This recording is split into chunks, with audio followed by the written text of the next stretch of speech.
work through. Yeah, absolutely. I mean, it's not just the lira with a 10-year low on Monday. It's also a new low essentially for US-Turkish relations. So that delegation traveling to GC in the next day or so could be designed to try and shore up that relationship, which of course has become particularly frayed over a particular individual who's been held under Turkish authorities for the last couple of years. The benchmark 10-year yesterday, its yields hit a new high.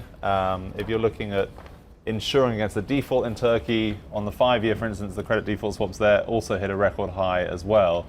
The concerns are quite multifaceted. There's not only the threat of US financial sanctions, essentially by introducing tariffs on trade, making it less frictionless than it has been in the past. That would cost impact at least $1.7 billion worth of Turkish exports. They need that hard currency coming into the country because of these economic issues, and let's get on to some of those as well. We've got a huge current account deficit right now there at the moment. We've got inflation running at double digits, has been for some time, and a lot of questions as well about the independence of the central bank. They've not hiked interest rates yet. You would expect them to have done so to try and stop this economy from overheating.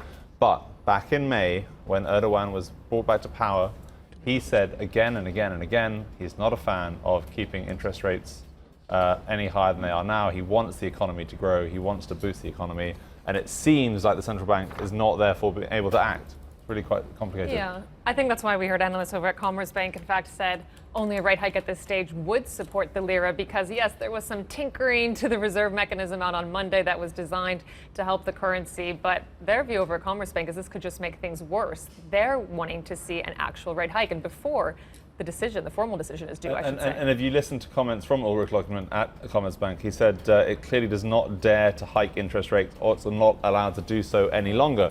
There's reference there to political interference. That's not something new. Over the last few months, we've had a lot of noises about that. Of course, Erdogan's son-in-law is the new finance minister. That's also caused quite a lot of controversy. But there's a lot going on there that makes this really, really challenging for the authorities to deal with. This individual, Andrew Rudson, the American priest or pastor, as the Americans would call him, who's been held in prison for 2 years there on espionage charges. That, of course, relates back to that failed coup attempt back in 2016.